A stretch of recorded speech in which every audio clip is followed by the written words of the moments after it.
ओम श्री परमात्मा नमः। मैं सीनियर प्रोफेसर हरिहृदय अवस्थी अपने परम पूज्य गुरु जी प्रातः स्मरणीय वेदमूर्ति तपोनिष्ठ गीता उपनिषद पुराण और धर्मशास्त्र के विशेषज्ञ प्रोफेसर पंडित भगवत शरण शुक्ल जी के साथ में आप सभी का Awasthi Ayurveda anatomy yoga and spirituality channel पर हार्दिक स्वागत करता हूं। गुरु जी हम लोग को सांख्य कारिका सिखा रहे हैं। 61वीं कारिका है जिसका सरल शब्दों में अर्थ बताएंगे, तो हम लोग चलते हैं गुरु जी की ओर। नमोस्त्वनंताय सहस्रमूर्तये सहस्रपादाक्षिशिरोरुवाहवे सहस्रनाम्ने पुरुषाय शाश्वते सहस्रकोटि युगधारिणे नमः। कृष्णाय वासुदेवाय हरये परमात्मने प्रणतक्लेशनाशाय गोविंदाय नमो नमः।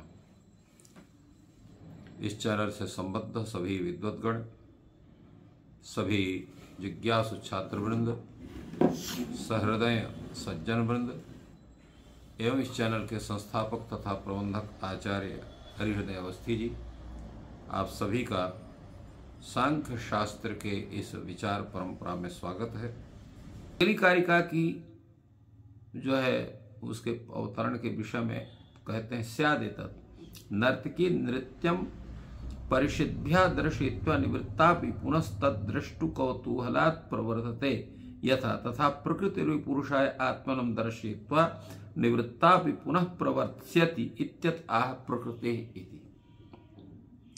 अर्थात जैसे नर्तकी है वह सभा में अपने नृत्य का प्रदर्शन करती है और परिषद में उपस्थित जो सहृदय लोग हैं उनको अपना नृत्य दिखा करके निवृत्त होने पर भी पुनः तद्दृष्टि कौतूहलात् प्रवर्धते, फिर वह नर्तकी जो है वह उनके देखने की इच्छा बनी रहने पर फिर से वो नृत्य करने के लिए प्रवृत्त होती है। कभी कभी ये हो जाता है दर्शक दीर्घा से जो सहृदय कहते हैं भाई एक बार इनका कार्यक्रम और होना चाहिए, नृत्य आदि होना चाहिए, तो फिर वो आती है। उसी तरह प्रकृति जो है पुरुष के लिए अपने को दिखला करके भले निवृत्त हो गई परंतु पुनः उसको प्रवृत्त कर सकती है। तो इस आशंका में, इस जिज्ञासा में आचार्य ईश्वर कृष्ण कारिका प्रस्तुत करते हैं। प्रकृते कुमार तरम न किंचिदस्तीति में मतिर्भवती या दृष्टास्मीति पुनः न दर्शनम उपैति पुरुषस्य। कहा कि जो प्रकृति है वो इतनी सुकुमार है, अर्थात इतनी लज्जा युक्त है, सुकुमार तरह अत्यंत सुकुमार है और लज्जा वाली है, तो वो उससे ज्यादा लज्जा करने वाला और सुकुमार कोई दूसरा नहीं है, ऐसा मेरा मानना है। ईश्वर कृष्ण कहते हैं प्रकृति सुकुमार तरम न किंचित अस्ति इति में मतिर्भवति, ऐसी मेरी बुद्धि होती है। क्यों? या दृष्टास्मि, मैं देख ली गई हूं, इति पुनः न दर्शनम पुरुषस्य दर्शनम न उपैति, इसलिए वो पुरुष के सामने उपस्थित नहीं होती है, उसके दृष्टि के सामने नहीं आती है। तात्पर्य है कि जब तक पुरुष उस प्रकृति के संबद्ध से संपूर्ण सृष्टि की प्रक्रिया में प्रवृत्त रहता है तब तक उसको ज्ञान नहीं रहता है कि मैं प्रकृति के साथ संबद्ध हूं। परंतु प्रकृति संपूर्ण सृष्टि प्रक्रिया का संपादन करने के बाद जब निवृत्त होती है और उसका जो है उसको जो है मोक्ष प्राप्ति के लिए उसको छोड़ देती है, तो पुनः वो उसके पास आती नहीं है, क्योंकि अत्यंत सुकुमार है, लज्जालु है और ये सुने मुझे देख लिया है, इसने मुझे संसार में मैंने इसको प्रवृत्त किया था, अब पुनः जो है इसको हम जाएंगे तो हमारी जो है पोल खुल गई है या हमको जान गया है, तो इसलिए वो अपने लज्जा को बचाने के लिए दोबारा पुनः पुरुष के पास पुनः उसको प्रवृत्त करने के लिए वो नहीं आती है। इस विषय में जो व्याख्याकार हैं वो कहते हैं कि इस कारिका के बाद, इस 61वीं कारिका के बाद एक दूसरी कारिका है, उसको भी होना चाहिए। वो कारिका है जिसका अन्यत्र भी उल्लेख मिलता है। कारणम ईश्वर में के ब्रुवते कालम परे स्वभावम वा प्रजा कथम निर्गुणतो व्यक्तः काल स्वभावश्च। अर्थात इसका तात्पर्य है कि संसृष्टि के विषय में अनेक लोगों के भिन्न भिन्न मत है। कुछ लोग कहते हैं कि संपूर्ण सृष्टि के विषय में ईश्वरम कारणम, ईश्वर कारण है। कुछ लोग कहते हैं कि ईश्वर नहीं, इसमें काल कारण है, कालम ब्रुवते। कुछ लगते हैं न तो इसमें ईश्वर कारण है न काल कारण है, अपितु प्रकृति कारण है, स्वभाव कारण है, स्वभाव प्रकृति, तो स्वाभाविक कारण है। तो इस प्रकार जो है, अब प्रश्न है कि निर्गुणतः कथम प्रजा, जो निर्गुण है जो है ईश्वर है, उससे जो है प्रजा कैसे होगी। तो इसलिए जो है इसमें व्यक्त, काल और स्वभाव, ये तीन जो है मुख्य कारण माने जाते हैं। और उसके साथ साथ जो है प्रकृति को और ईश्वर को भी कारण माना जाता है। तो प्रकृति, काल, ईश्वर और जो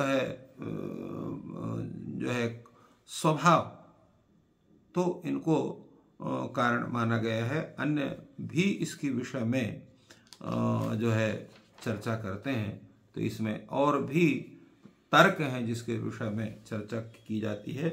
और इसी तरह से आपके शास्त्र सुश्रुत, तो वो कहते हैं कि स्वभावम ईश्वरम कान विदिच्छा नियतिम तथा परिणाम च मन्यन्ते प्रकृतिम पृथुदर्शिनः। पृथुदर्शिनः अर्थात जो है पृथुदर्शी लोग जो हैं, वे संपूर्ण सृष्टि के विषय में स्वभाव को, ईश्वर को, काल को और यदृच्छा को, नियति को और परिणाम को, इतने को जो है वो इस संपूर्ण सृष्टि का आदि कारण के रूप में मानते हैं। अर्थात अनेक लोग, ये एक व्यक्ति का मत नहीं है, अपितु अनेक लोगों का मत है जिसके विषय में ये कारण के रूप में, जैसे आपके जो है पुराण है, पुराण में जो ईश्वर को कारण माना गया है, उसी तरह से जो है अन्य लोग जो है वो परिणाम को कारण मानते हैं कि प्रकृति का परिणाम है, उसी कारण से है। इसी तरह से जो है स्वभाव को कुछ लोग कारण मानते हैं। पृथुदर्शी का तात्पर्य यहाँ पर होता है कि जिनकी बुद्धि सूक्ष्म नहीं है, अर्थात पृथुदर्शिनः तत्र जिनकी बुद्धि जो है वो उदार बुद्धि वाले, उनको हम कह सकते हैं दूसरे भाषा में पृथुदर्शिनः उदार बुद्धयः। तो वो जिनकी दूरदृष्टि जो है वो संकुचित विचार न रखने वाली बात है, ऐसे जो लोग हैं वो, तो कुछ लोग प्रकृति को, जैसे सांख्य प्रकृति को कारण मानता है, कुछ जो है आचार्य जो है ईश्वर को कारण मानते हैं जो दार्शनिक हैं, कुछ लोग काल को मानते हैं, कुछ इच्छा को मानते हैं, स्वयं ऐसा हो जाता है, कुछ नियति को मानते हैं। तो इस तरह से अनेक आचार्यों के भिन्न भिन्न मत जो है वो प्राप्त होते हैं, जिसकी चर्चा इन्होंने यहाँ पर प्रस्तुत की।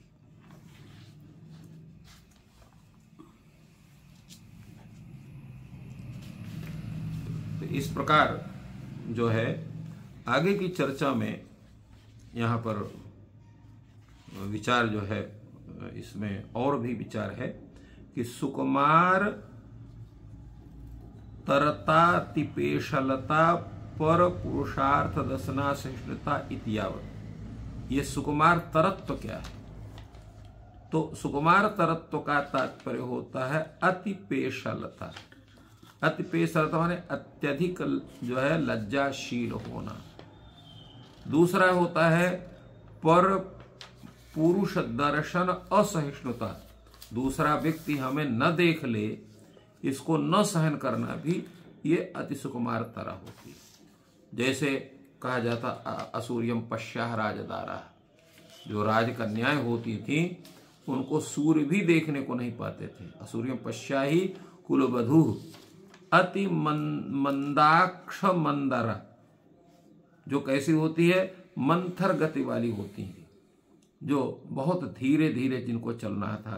तो अत्यंत लज्जावती, जैसे सूर्य को से भी न देखी जाने अत्यंत लज्जावती और मंद मध्य गति से चलने वाली जो कुलांगना है, अगर प्रमादवश उनका, प्रमादात विगलित शिरोंचला चेत आलोक्यते, अगर उनके जो है प्रमादवश किसी कारणवश उनके शिर का आंचल अगर खिसक जाए, अर्थात थोड़ा नीचे हो जाए, तो विगलित शिरोंचला चेत आलोकित अगर देखी जाती है तो परपुरुषेण आलोकित, मतलब आंचल गिरेगा तो उसका मुख दूसरा कोई भी देख लेगा।